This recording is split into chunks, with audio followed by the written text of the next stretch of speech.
ശബരിമലയിൽ ഇപ്രാവശ്യം spot booking ഉണ്ടാകില്ല എന്നാണ് മന്ത്രി വി.എൻ. വാസവൻ അഡ്ഡമൻ്റായിട്ട് പറയുന്നത്. ബുക്കിംഗ് നടത്താതെ തീർത്ഥാടകർ എത്തിയാൽ ഇക്കാര്യം പരിശോധിക്കുമെന്നും മന്ത്രി പറയുന്നു.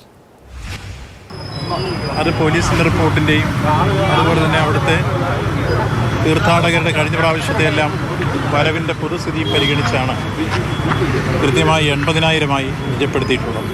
അതിനിടയ്ക്ക് പിന്നീട് സ്പോട്ട് ബുക്കിംഗ് കൂടെ വന്നാൽ നമുക്ക് നിയന്ത്രിക്കാൻ കഴിയാത്ത രൂപത്തിലേക്ക് വരും എന്നുള്ളതാണ് പൊതുവിൽ മുൻ വർഷങ്ങളിലെ അനുഭവങ്ങൾ വെച്ച് വിലയിരുത്തിയപ്പോൾ പോലീസ് റിപ്പോർട്ട് അടക്കം വന്നിട്ടുള്ളത്. അതുകൊണ്ടാണ് സ്പോട്ട് ബുക്കിംഗ് ഒഴിവാക്കി 80,000 പ്രതിദിനം എന്ന രൂപത്തിലേക്ക് ഇന്നലെ തീരുമാനമെടുക്കാൻ ഇടവും. ഇല്ല, അങ്ങനത്തെ ഏതെങ്കിലും കേസ് വന്നാൽ അത് പ്രത്യേകമായി പരിശോധിക്കാവുന്നതാണ്. ഏതെങ്കിലും വരാതിരിക്കുകയോ അങ്ങനെ കാര്യങ്ങളൊക്കെ വന്നു കഴിഞ്ഞാൽ.